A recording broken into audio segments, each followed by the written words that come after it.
Satellite is a great feature to handle and manage all the repositories that you need. Can be Red Hat repositories or third-party repositories.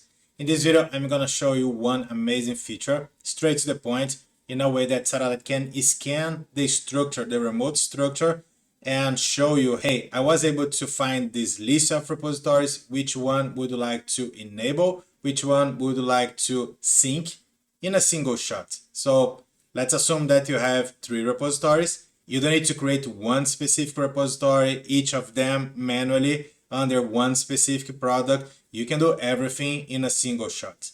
Clean, simple, fast. Yeah, Satellite can do that for you. So let me show you how to do that. Let's cut to the video. We are here in Satellite, and let's say that I would like to sync the Zabbix repository. So I can access Google and then search by Zabbix repo. This is the official repository. Let's pick Zabbix, and then I can see different versions. If you say, Wally, can I sync all of them or can I search all of them? Definitely yes. This will spend more time, but this should be the URL in question. Let me get one specific portion here to be fast, and then you see how this works. And based on that approach, you can move it on and adequate this to your needs. So let's pick the latest version, because I'm using this version of Zabbix. This is the client I'm looking for, 7.4.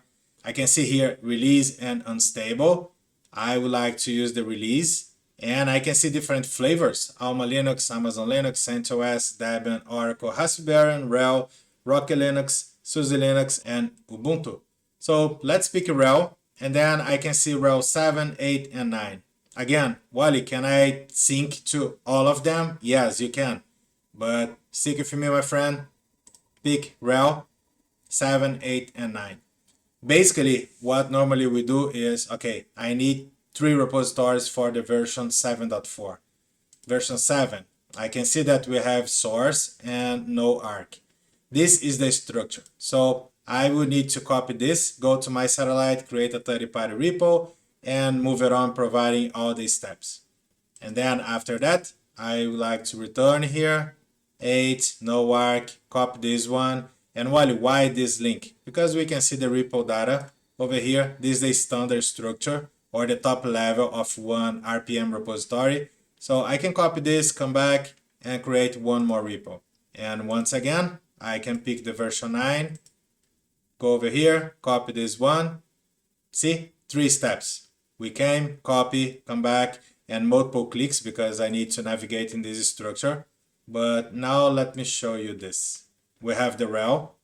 I copied this URL, this link. Let's go to Satellite Web UI. Let's go to Content, Products. And here you can see that I don't have any Zabbix. So instead of creating product, what I can do is repo discovery. You can see that we can do this for repositories, YAML repositories or containers. At this moment, let's pick YAML repositories.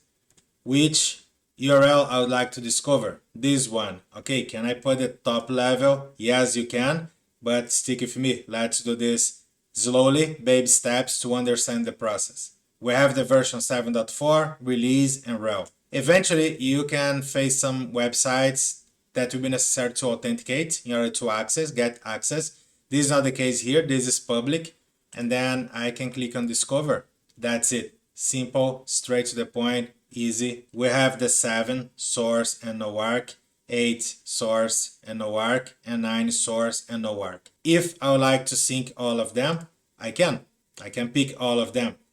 The same approach I'm gonna do here for 3 repositories, you can do for 30, 300, 3000.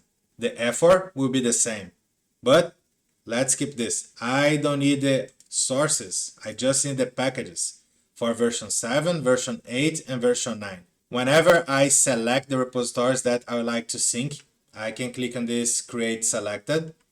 In this page, we can see product. Let me use one existing product, or let me create a new product. This is Zabbix. I don't have any product related to Zabbix. I have one custom. If we take a look here, there is this custom, but I would like to create a product called Zabbix. So I can do this, Zabbix.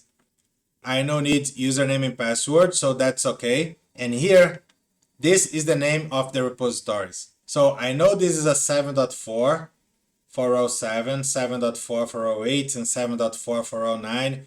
Okay, can I put this one simple in a way that will help me to understand? Yes, 7.4 underline 7 or row 7, 7.4 underline 8, and 7.4 underline 9. I can get rid of this, I can change, no big deal. But see, this is simple because now this will be the name of this repository. Underneath the product Zabbix, I'll be able to see 7.4.7. So I know this is for row 7, 7.4 for row 8, 7.4 for row 9.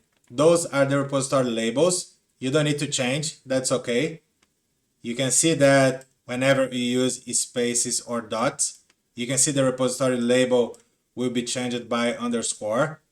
This is the standard, and that's okay. And after that, you can just click on the button, Run Repository Creation. If I move this a little bit, you can see Run Repository Creation. Let's click on the button, and that's it. At this moment, what Satellite is gonna do is gonna create a product called Zabbix. It's gonna create all the repositories underneath that product, and the repository will be there. Wally, will they be synced? No, just creating the repository. The next step is just sync the contents, and that's it. And here we are. Look at that. Repository created, repository created, repository created. I'm gonna keep this one. Let me open a new tab, products. We can see now Zabbix as a product. Underneath, we can see those repositories, 7.4.7, 7.4.8, 7.4.9. None of them with packets because they are not synced or they were not synced yet. And definitely I can select all of them. Hit the button, sync now, be happy, and that's it. Totally deserves your subscription. If you enjoyed this video, don't forget to subscribe in our channel. Also, feel free to join us in our Discord channel. It will be a pleasure to have you around. Let me know down below in the comments if you have any questions, and I'll see you in the next video. Take care. Bye.